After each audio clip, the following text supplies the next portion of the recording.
오늘 제가 들려드릴 이야기는 어쩌면 여러분에게 익숙할 수도 혹은 지금 이 순간 겪고 계신 일일지도 모릅니다. 이제 조용히 귀를 기울여 보세요.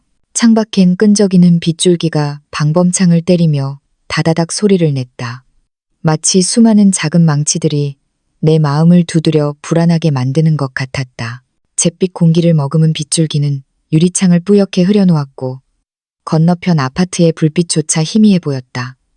지금 내 마음도 그 풍경처럼 답답하고 무거워 숨이 막혀왔다. 나는 강민준의 집 거실 구석, 가장 낡은 소파에 몸을 파묻고 있었다. 그 소파는 민준과 결혼하기 전부터 있었던 것인데 옅은 회색의 천표면은 이미 닳아서 반들거렸고 팔걸이에는 지워지지 않는 기름 얼룩이 묻어 있었다. 아마 지난번 시어머니 박금자 씨가 국수를 끓이다 흘린 자국일 것이다. 딱딱한 소파 끝이 팔을 파고들어 아팠지만 자세를 바꿀 기운조차 없었다. 내 손에는 얇은 이온 합의서 한 장이 쥐어져 있었다. 종이 가장자리는 내가 하도 세게 쥐어뜯어 구겨지고 말려 올라가 꼭 시들어버린 꽃잎 같았다. 이온 합의서라는 5글자가 굵고 진하게 인쇄되어 마치 작은 칼날처럼 내 눈을 찔러왔다. 눈물이 차올라 눈시울이 뜨거워졌지만 이를 악물고 참았다. 여기서 눈물을 보이면 저들이 나를 더 비웃을 것만 같았기 때문이다. 시어머니 박금자 씨는 허리에 손을 얹고 내 앞에 위협적으로 서 있었다. 그녀가 입은 보라색 실크 잠옷에는 하얀 바발 2개가 묻어 있었고 삐딱하게 돌아간 옷깃 사이로는 속옷이 비쳤다. 그녀의 왼손 검지에 끼워진 금반지가 허리를 흔들 때마다 번쩍거렸다. 한서연, 산송장처럼 굴지 말고 당장 사인해. 민준이랑 결혼한 지 3년이나 됐는데 내 배는 감감무소식 아니냐. 옆집 이 대리네는 시집 온 지 반년 만에 아들을 낳았다는데 너는 알 하나 못 낳는 주제에 이제 우리 민준이 사업도 번창해서 BMW까지 끄는데 너 같은 게 감히 급이 맞을 줄 알아? 그녀가 다가오며 쏘아붙일 때마다 침방울이 비처럼 내 얼굴에 튀었다. 나는 본능적으로 몸을 뒤로 뺐고 등이 차가운 벽에 닿자 한기가 온몸으로 퍼졌다. 고개를 들어 맞은편 1인용 소파에 앉아있는 내 남편, 3년을 함께 산 강민준을 보았다. 그는 작년 내가 보너스를 털어 사준 검은색 가죽 재킷을 입고 있었다. 지퍼를 풀어헤친 안쪽에는 명품 로고가 선명한 티셔츠가 보였다. 그는 최신형 스마트폰을 만지작거리며 손가락을 바삐 움직이고 있었다. 누구와 연락하는지 눈길 한번 주지 않은 채 그의 목소리는 냉장고에서 막 꺼낸 얼음처럼 차갑게 흘러나왔다. 어머니 말이 맞아. 사인해. 이 집도 우리 부모님이 해준 거고 차도 내가 번 돈으로 산 거니까 다 혼전 재산이야. 너한테 줄 돈은 한 푼도 없으니 당장 나가. 나 지금 중요한 거래처랑 얘기 중이니까 방해하지 말고. 종이를 쥔 내 손이 부르르 떨렸다. 떨림은 팔을 타고 온몸으로 번졌다. 강민준, 당신 예전 일 벌써 잊었어? 사업 시작할 때 사무실 월세도 못 내서 나한테 울면서 매달렸잖아. 조금만 버티면 꼭 호강시켜주겠다고. 내 외할머니가 유산으로 남겨주신 비상금 2천만 원. 그거 당신한테 다 줬잖아. 외할머니가 돌아가시기 전 내 손을 꼭 잡으며 급할 때 쓰라고 하신 돈인데 그때 당신은 나를 안아주며 평생 잘해주겠다고 약속했잖아. 그런데 어떻게 이래. 내 말이 끝나기도 전에 박금자 씨가 바닥을 쾅 굴리며 다가왔다. 그녀는 내 손에서 펜을 강제로 빼서 손바닥에 억지로 쥐어주었다. 플라스틱 펜대가 살을 파고들어 아릿했다. 그깟 푼돈이 뭐라고. 진작 네가 다 먹고 마시는데 썼겠지. 우리 집에서 3년 동안 공짜로 먹고 자고 수도 세며 관리비며 우리 민준이가 다 냈는데 어디서 생색이야. 애도 못 낳는 주제에 욕심까지 부려. 오늘 사인 안 하면 내 직장 찾아가서 상사한테 다 말할 줄 알아. 시부모 공경할 줄도 모르고 살림도 못하는 여자라고 소문내서 그 알량한 격리 자리도 못 붙어 있게 해줄 테니까. 나는 그 모자의 추악한 민낯을 보았다. 박금자 씨의 비뚤어진 입가에는 경멸이 가득했고 강민주는 여전히 스마트폰만 들여다보며 나를 남보다 못한 존재로 여기고 있었다. 창밖의 흐린 하늘에선 먹구름이 낮게 깔려 금방이라도 쏟아져 내릴 듯했다. 절망감이 밀물처럼 발끝부터 가슴까지 차올라 숨을 쉬기조차 힘들었다. 하지만 가슴속 깊은 곳에서 울분 섞인 오기가 솟구쳤다. 왜 내가 이런 대접을 받아야 하는가? 모든 것을 다 바쳐 사랑한 결과가 고작 이것인가? 나는 이를 악물고 세차게 숨을 들이켰다.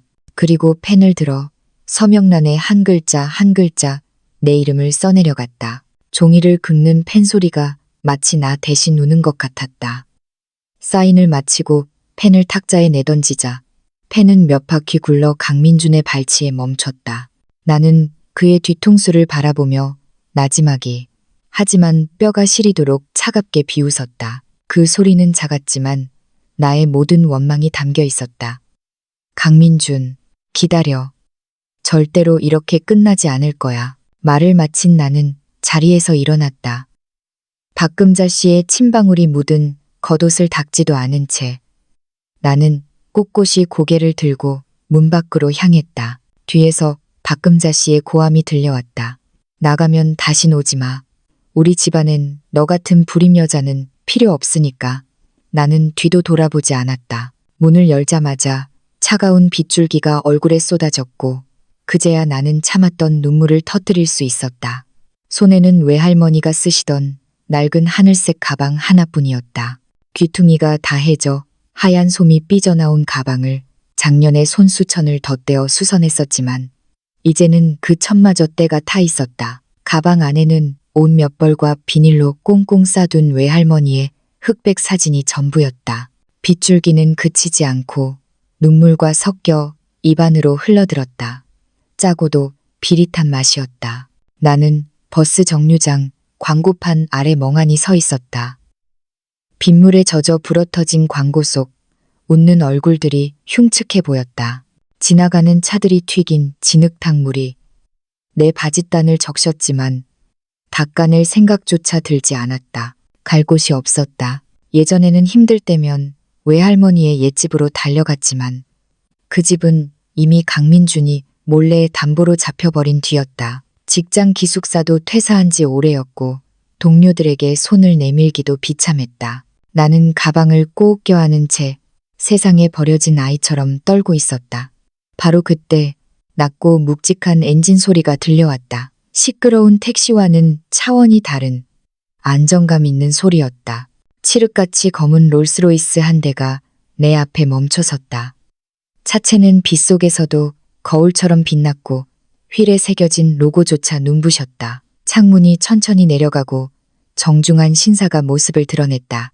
깔끔하게 빗어 넘긴 머리와 흐트러짐 없는 정장을 입은 중년의 기사는 온화한 미소를 지으며 입을 열었다. 한서연 아가씨, 안녕하십니까? 한승우 회장님의 지시를 받고 모시러 왔습니다. 이제 집으로 돌아가시지요. 나는 멍하니 그를 바라봤다. 한승우, 어디선가 들어본 이름이었지만 머릿속은 젖은 종이처럼 하얘져 아무것도 떠오르지 않았다. 사람 잘못 보신 것 같아요. 저는 한승우라는 분을 모릅니다.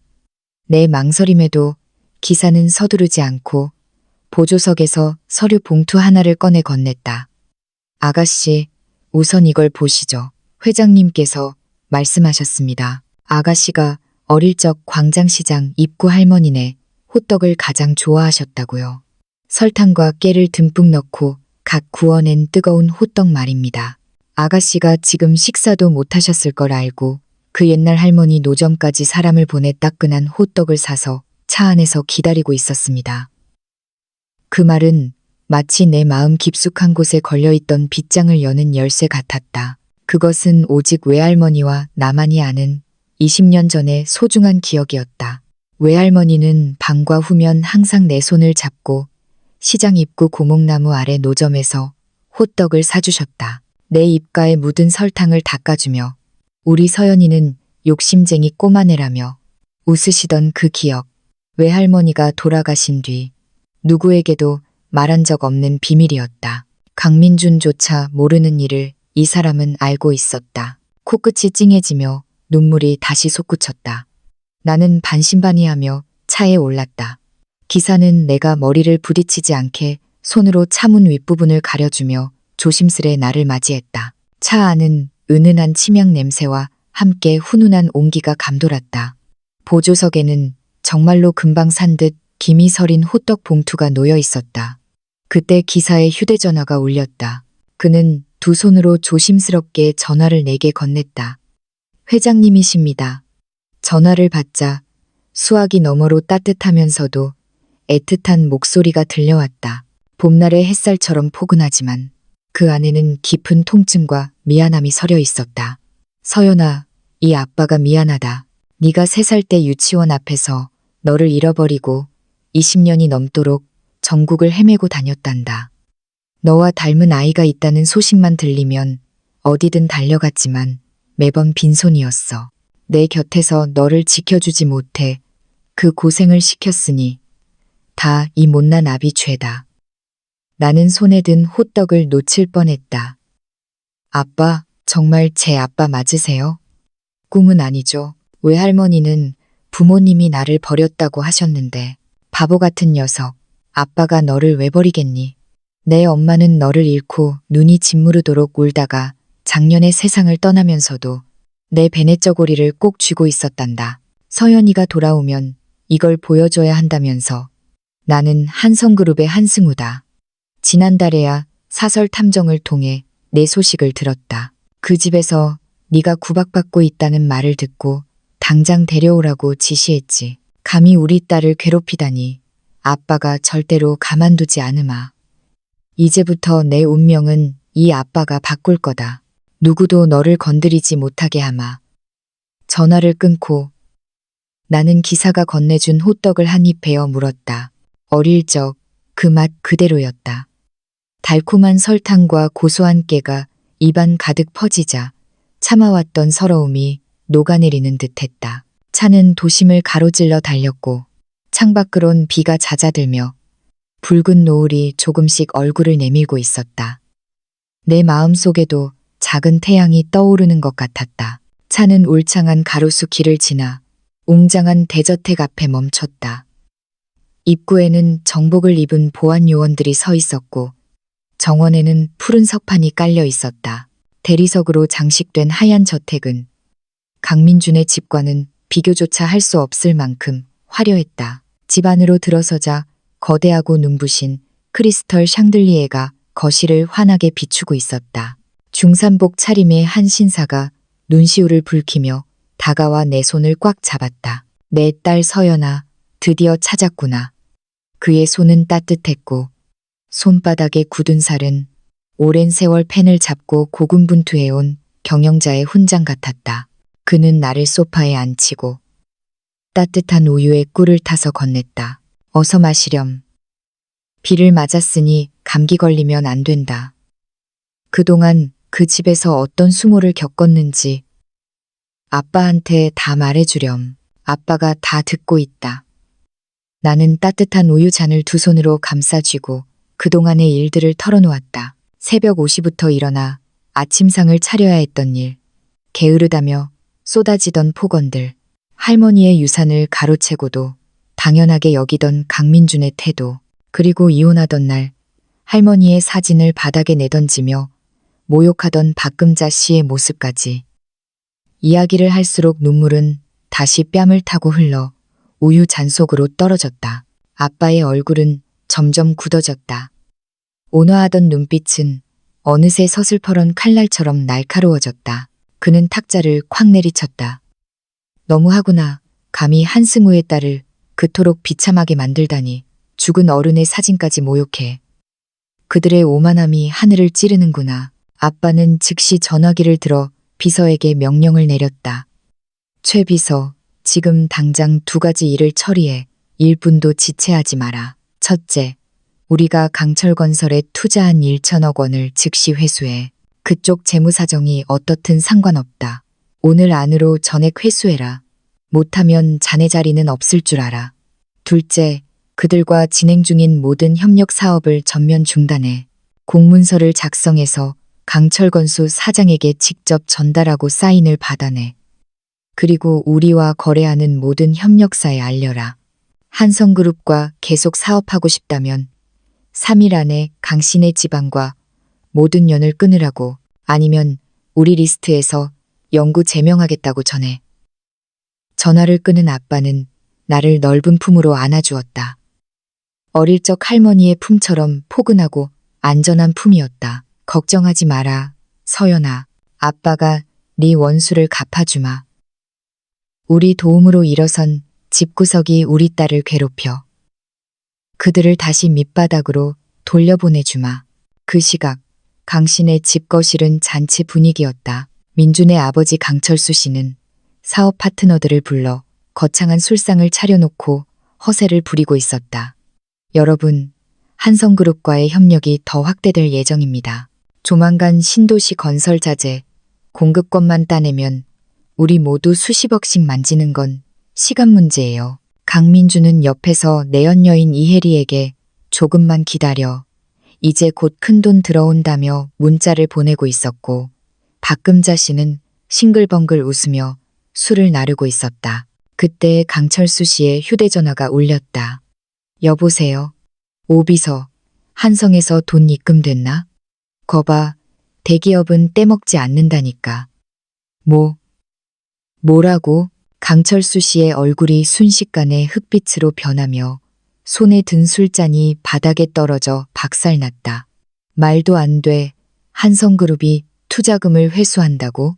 모든 계약을 해지한다고? 오비서, 다시 확인해봐. 이게 말이 돼. 집안은 순식간에 찬물을 끼얹은 듯 조용해졌다. 아부하던 사장들은 서로 눈치만 살피더니 급한 일이 생겼다며 하나둘 자리를 뜨기 시작했다. 거실엔 강씨 가족 3사람만 남겨졌고 박금자 씨는 바닥에 주저앉아 통곡하기 시작했다. 이게 무슨 날벼락이야. 민준아, 너 한성 사람들 잘 안다며? 어서 전화해봐. 강민준도 하얗게 질린 얼굴로 떨리는 손으로 전화를 걸었지만 돌아오는 답변은 싸늘한 거절뿐이었다. 나는 아빠가 마련해주신 대저택 2층 방에서 새 삶을 시작했다. 창을 열면 정원의 계절 꽃들이 나를 반겼고 드레스룸은 내가 평소 꿈도 못 꾸던 옷들로 가득 찼다. 침대 머리맡에는 아빠가 어렵게 구하신 나의 3살적 사진이 놓여 있었다. 아빠는 나를 위해 유능한 최 변호사를 선임해 주셨다. 안경 너머 지적인 눈빛에 최 변호사는 며칠 만에 놀라운 사실들을 찾아냈다. 서연 씨, 강민준 씨는 이미 1년 전부터 비서 이혜리와 부적절한 관계였습니다. 여기 호텔 출입 사진과 명품 가방을 사준 영수증이 있습니다. 그리고 더 충격적인 건 서연 씨의 외할머니가 남기신 옛집 말입니다. 강민준 씨가 서연 씨의 서명을 위조해서 자기 명의로 돌려놓고 그걸 담보로 50억을 대출받아 자기 회사에 쏟아부었습니다. 서연 씨 명의의 예금 2천만 원도 몰래 빼돌려 시어머니 박금자 씨의 금팔찌를 사는데 썼더군요. 나는 서류를 확인하며 온몸을 떨었다. 어떻게 사람이 이토록 사악할 수 있죠? 그 집은 할머니와 나의 추억이 깃든 유일한 보금자리였는데 아빠는 내 어깨를 다독이며 말씀하셨다. 서연아, 이제 저들이 대가를 치를 차례다. 최 변호사, 당장 고소장을 제출하게. 빼앗긴 재산을 모두 되찾고 정신적 피해 보상까지 확실히 받아내야겠어. 소송 소식이 전해지자 강씨 집안은 아비규환이 됐다. 한성그룹의 압박으로 자금줄이 막히고 거래처들이 등을 돌리자 강철수 씨의 회사는 파산 위기에 몰렸다. 법원에서 날아온 붉은 소환장을 든 강철수 씨는 아들 민준의 뺨을 세차게 때렸다. 이 멍청한 놈아, 서연이한테 잘했으면 이런 일이 생겼겠어? 네가 바람 피우고 재산 빼돌린 게 다 들통났잖아. 우리 집안 망하게 생겼어. 강민주는 뺨을 감싸쥐고 눈물만 흘렸다. 그는 급히 나를 찾아와 대저택 문 앞에서 빌었지만 보안요원들에 의해 쫓겨날 뿐이었다. 재판날, 법정은 엄숙한 분위기였다. 나는 아빠가 선물해 주신 단아한 정장을 입고 당당히 법정에 섰다. 반면 피고석의 강민주는 며칠 밤을 지샌 듯 초췌하고 꾀죄죄한 모습이었다. 최 변호사는 강민준의 외도 증거, 서명 위조 정황, 그리고 회사 자금을 빼돌린 내역을 조목조목 제시했다. 강민준의 변호인은 구차한 변명으로 일관했지만 법정 대형 화면에 상영된 부동산 취득 당시의 CCTV 영상은 결정적인 증거가 됐다. 영상 속 강민준은 주변을 살피며 내 이름을 몰래 써 내려가고 있었다. 판사의 준엄한 목소리가 법정에 울려 퍼졌다.